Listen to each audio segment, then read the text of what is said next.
سلام، همراهتون هستم با مبحث پیش از بارداری. باید بدونیم که همه خانم هایی که قصد بارداری دارند باید قبل از بارداری به یک ماما یا پزشک مراجعه کنند تا بررسی های لازم قبل از بارداری براش انجام بشه. این بررسی ها شامل معاینات بالینی، آزمایشات در صورت لزوم، سونوگرافی و نمونه گیری هستش.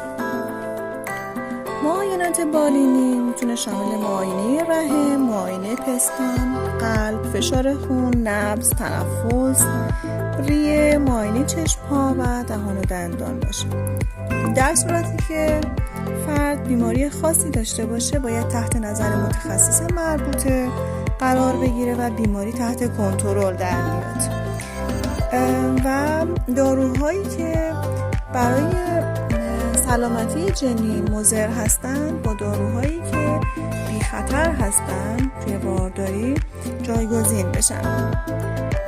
ممکنه افرادی باشن که هنوز بیماریشون تشخیص داده نشده باشه. به همین منظور یک سری بیماری هایی که روی سقط، زایمان زودرس و ناهنجاری های جنین اثر میذارن قبل از بارداری با آزمایشات لازم بررسی میشن تا در صورت تشخیص سریع زودتر درمان بشن و از عوارضشون توی بارداری کاسته بشه.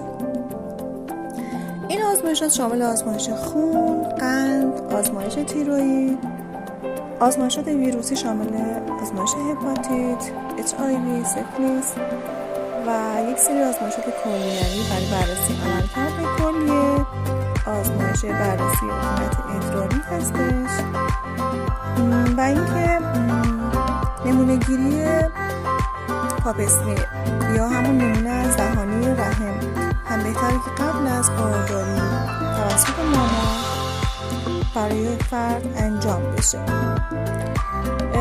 مصرف اسید فولیک هم 1 ماه قبل از بارداری باید صورت بگیره. برخی از این مطالب نیاز به اطلاعات و توضیحات بیشتری دارن که توی پست بعدی براتون توضیحات لازم رو میذارم.